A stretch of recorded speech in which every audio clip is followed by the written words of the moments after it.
part of the chapter, the third level. There were brass buttons on the floor, and across the station a glint of light caught my eye. A man was pulling a gold watch from his vest pocket. He snapped open the cover, glanced at his watch, and frowned. Now Charlie, who is in his imagination and standing in the Grand Central Station, that is the third level. जो Charlie है इस chapter में, जो main character है, वो अपनी imagination में है, डे ड्रीम में है, को दिन में सपना देख रहा है जैसे इमेजिनेशन में। वो कहाँ पर खड़ा है? अब ग्रैंड सेंट्रल स्टेशन में खड़ा है। रियलिटी में there is no Grand Central Station, कोई भी ग्रैंड सेंट्रल स्टेशन तो है लेकिन उसका जो थर्ड लेवल है वो नहीं है, एक्चुअली रियलिटी में नहीं है, उसके 2 ही लेवल है। बट अब ये जो है वो उसके थर्ड लेवल में खड़ा है और वहाँ की जो ऑब्जर्वेशन है इसकी, वहाँ पर जो भी वो देखता है उसके बारे में बता रहा है।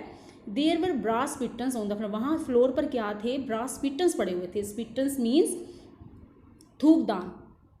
एंशियंट टाइम्स जो लोग होते थे वो स्मोकिंग करते हुए जो उनके जो स्मोक का जो वेस्ट पार्ट होता था उसको स्पिट करते थे एक पोट में, that is called spittoons. Okay, उसने वहाँ पर वो देखे। And across the station a glint of light caught my eye, a man was pulling a gold watch from his vest pocket. कहते हैं कि एकदम से ना स्टेशन पर कोई एक लाइट की चमक जो है मेरी आंखों पर पड़ी और उसने क्या देखा कि एक आदमी जो है अपनी पॉकेट से ना, वेस्ट पॉकेट अंदर की पॉकेट से एक गोल्ड वॉच निकाल रहा है।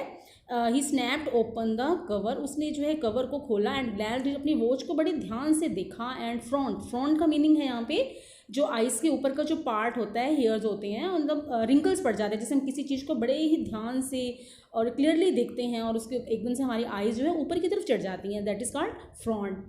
ही wore a derby hat, a black 4 button suit with tiny lapels and he had a big black handlebar moustache. उसकी अपीयरेंस के बारे में बता रहे कि उसने डर्बे हैट पहनी हुई थी और ब्लैक 4 बटन सूट, उसके जो सूट पहना हो तो उसके 4 काले रंग के बटन थे, छोटे लेवल की शर्ट पहनी हुई थी।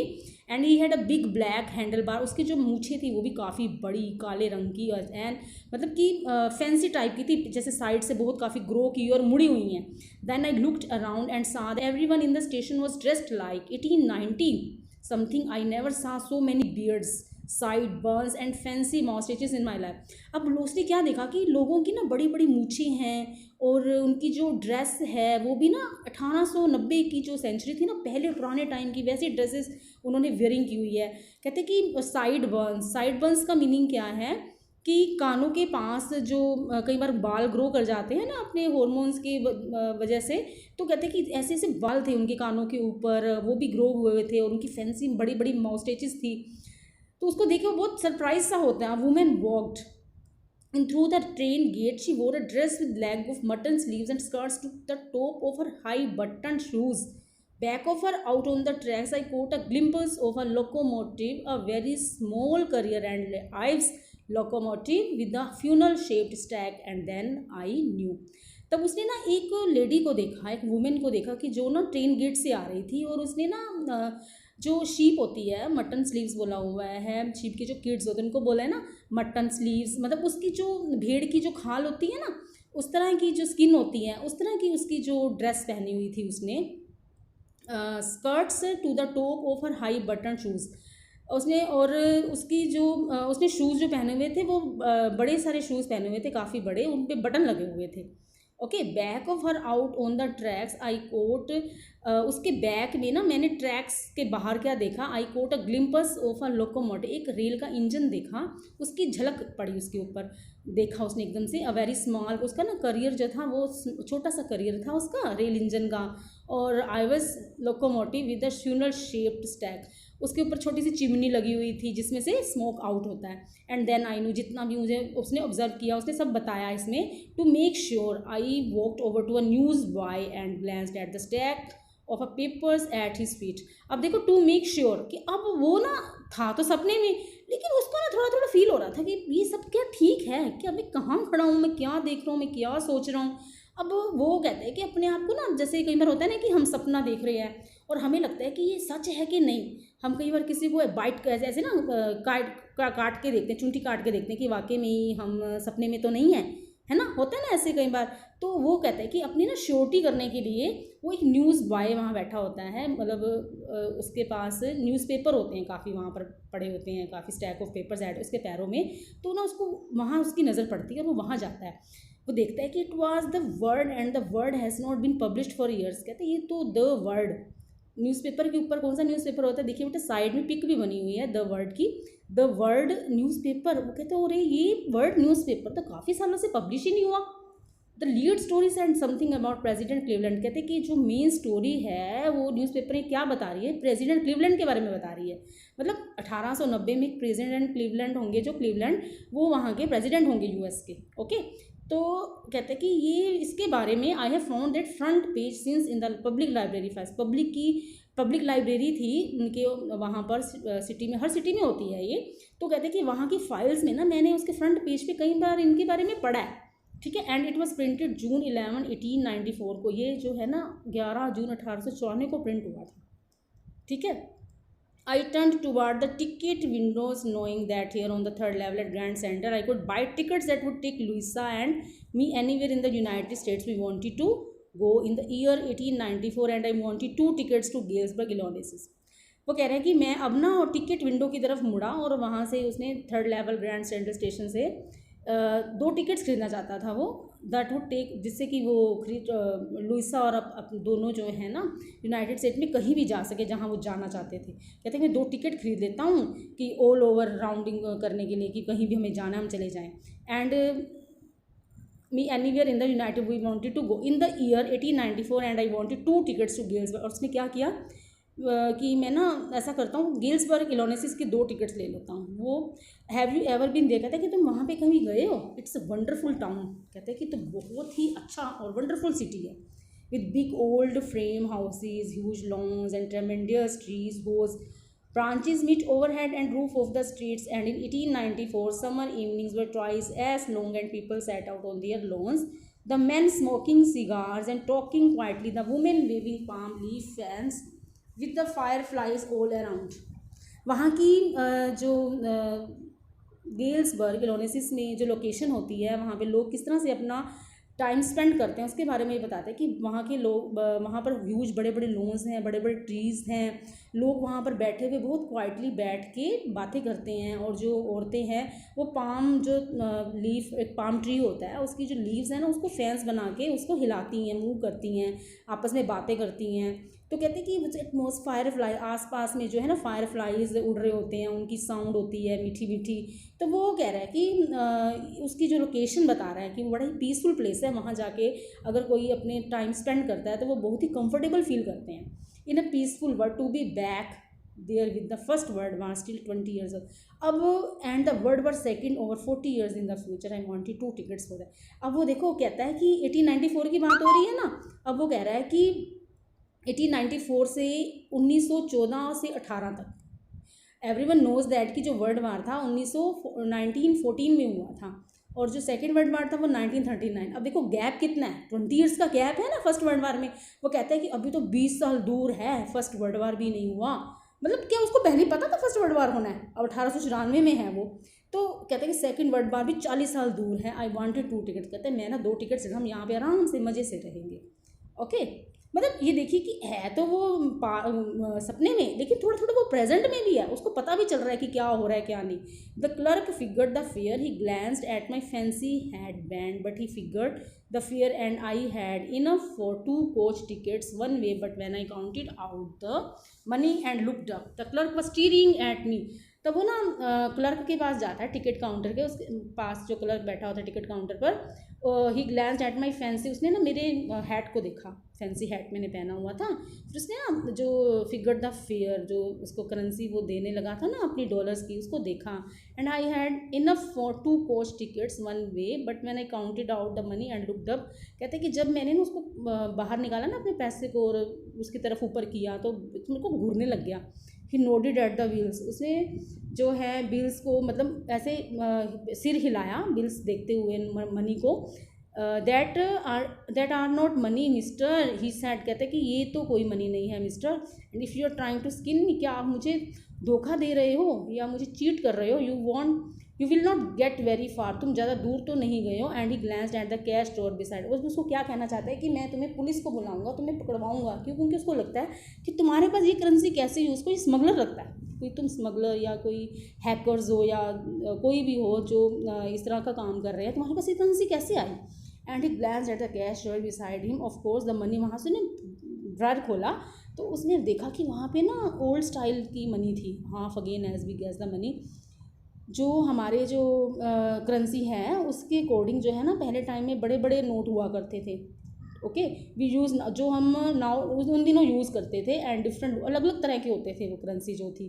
I turn away and got out fast, कहते मैं जल्दी से वहाँ से दौड़ गया, बाहर निकल गया तेज़ी से। देयर इज़ नथिंग नाइस, कहते कि अरे अरे अरे नहीं नहीं नहीं, मुझे तो जेल नहीं जाना। There is nothing nice about jail even, कहते हैं कि 1894 की जेल भी कोई अच्छी खासी जेल नहीं होती थी, ठीक है। And that was that I left the same way I came, I suppose next day during lunch hour I drew $300 out of the bank, nearly all we had, and bought old style currency that really worried my psychiatrist friend। अब देखो वो कहते हैं कि ये था सब कुछ और मैं ना एकदम से I left the same way I came, मैंने वो सेम रास्ता छोड़ दिया और घर वापस आया। नेक्स्ट डे मैंने क्या किया, लंच टाइम में ना मैं बैंक गया और वहाँ से मैंने पुरानी करेंसी निकलवाई, मतलब अपनी डॉलर की करेंसी देखी ना, उसने नई करेंसी दूसरी करेंसी खरीदी, ठीक है, पुरानी करेंसी ने ओल्ड स्टाइल करेंसी निकाली ताकि वो वहाँ पे दे और इन्होंने जाए टिकट्स खरीदे।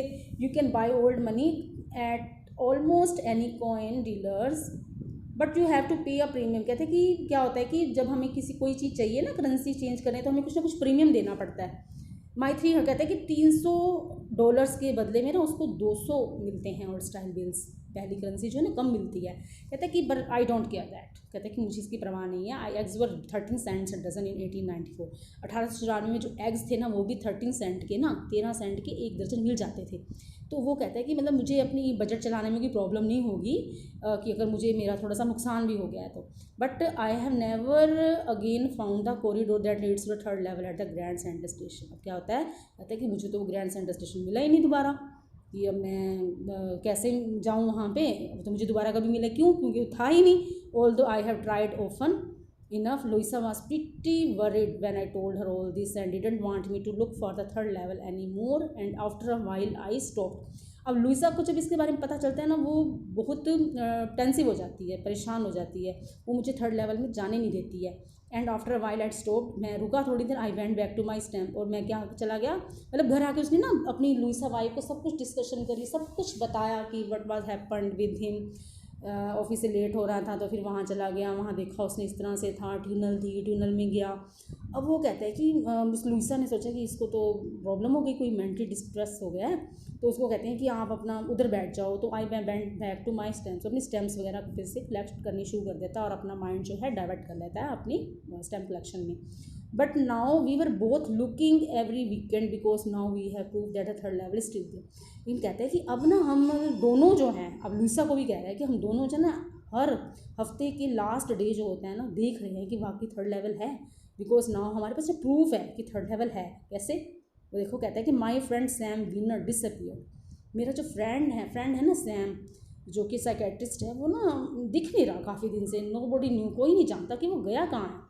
But I sort of suspected, कहता मुझे थोड़ा सा शक तो है, because Sam is a city boy, कि वो ना एक सिटी बॉय है। And I use to tell, कहते मैंने उसको बताया करता था कि गेल्सबर्ग के बारे में अपने चाइल्डहुड में। I went to school there and he always said he like the sound of the place, और उसको ना बहुत अच्छा लगता था सुनना गेल्सबर्ग के बारे में। तो कहता है कि ये होना हो, ये गेल्सबर्ग ही गया होगा वहाँ पे, that is where he is all right in 1894 because one night fussing with my stamp collection. कहते हैं क्योंकि एक रात ना मेरी जो स्टैम्प कलेक्शन की थोड़ी सी ना, फ्यूजिंग का मतलब स्मॉल नॉइस, मतलब उसको ना अपनी स्टैम्प कलेक्शन के बारे में बता रहा है। Do you know what a first day cover is, कहते फर्स्ट डे कवर क्या होता है। Okay, when a new stamp is issued, stamp collectors buy some and use them to mail envelopes to themselves on the very first day of sale and the post mark proves the date. कहते हैं जब भी new stamps issue होती हैं ना, तो जो stamp collector होते हैं जिनको हॉबी होती है वो ना कुछ स्टैम्प्स एक्स्ट्रा खरीद लेते हैं और अपनी इन्वेल्स पे लगाने लग जाते हैं। और जो पोस्ट ऑफिस से जो उसके ऊपर स्टैम्प लगती है ना, वो प्रूव होती है कि ये जो स्टैम्प है ना इस डेट की है। अब देखो जब पोस्टमैन जो है एनवेल्प जो है डिलीवर करता है तो कवर के ऊपर स्टैंप लगी होती है पोस्ट ऑफिस की, उसके ऊपर जो डेट लिखी होती है ना उससे पता चल जाता है कि इस दिन डिलीवरी हुई और ये था। तो क्या ये क्या कह रहा है कि दे आर नेवर ओपन, वो उनका जो एनवेल्प उसको खोला नहीं जाता, अंदर कोई ब्लैंक पेपर ही रख दें, ठीक है, सील्ड होता है ना वो। तो that night among my oldest first day cover I found one that shouldn't have been there.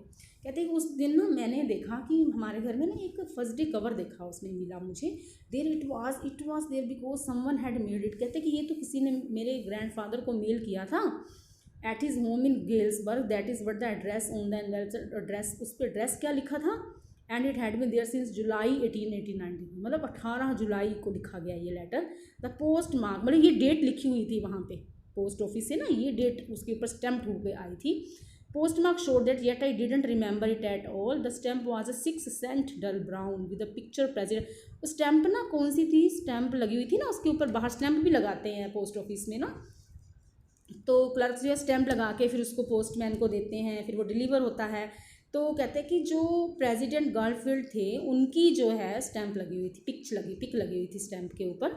Naturally when the envelope came to granddad in the mail, कहते हैं कि नेचुरली जो एनवेल्प है ग्रैंड डैड की mail में आएगा ना, it went right into his collection में चला गया उनकी, और एंड स्टेट देयर, मतलब उन्होंने उसको, अब देखो ना ग्रैंड जो फादर थे वो भी कलेक्ट करते थे स्टैम्प्स को, उन्होंने भी उसको कलेक्ट किया और देखा और वहाँ रख दिया, स्टेट दिया, till I took it out. मैंने उसको बाहर निकाला और देखा उसमें एक पेपर था, मैंने खोला, पेपर में क्या लिखा था, I go to wishing that you were right, then I go to believing you were right, and Charlie it's true I found the third level I have been here to be. अब देखो ये letter जो है ना Charlie को लिखी है Sam ने, वो क्या लिखता है कि मैं ना गेल्सबर्ग में हूँ और मैं वहाँ पे बहुत खुश हूँ, मैं यहाँ पे 2 हफ्ते से रह रहा हूँ, ठीक है। Down the street at the Daly की स्ट्रीट के नीचे someone is playing a piano, एक व्यक्ति पियानो बजा रहा है, they are all out on the front porch singing Nellie home, इस तरह की ना गाना गा रहे हैं। And I am invited over for lemonade, मैं एक लेमनेड ड्रिंक के लिए भी इन्वाइट हुआ हूँ, मतलब नींबू पानी के लिए मुझे किसी ने बुलाया है, कम ऑन बैक, आप भी वापस आइए Charlie and लोइसा, keep looking till you find the third level, आप भी यहाँ पर बहुत इंजॉय करोगे, it's worth it, believe me, please come back here, okay. The note is sine Sam, Sam की तरफ से लेटर लिखी होती है, उसके ऊपर स्टैम्प का कौन सी डेट होती है, 18 जुलाई 1894, okay.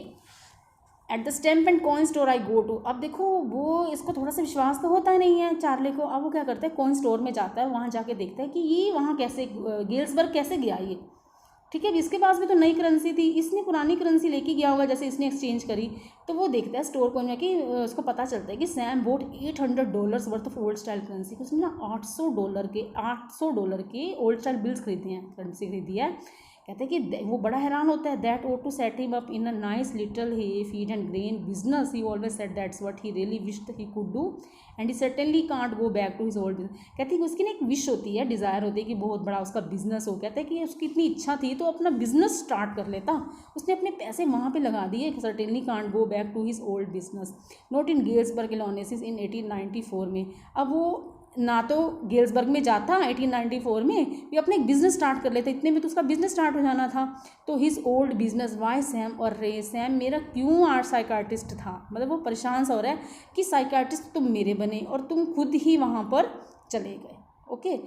Students sometimes I think that कि आपको कहीं ना कहीं चैप्टर्स में कुछ कन्फ्यूज़न होगी, but when I will do some questions there in your notebooks in the text form, then you will clear the main points, okay.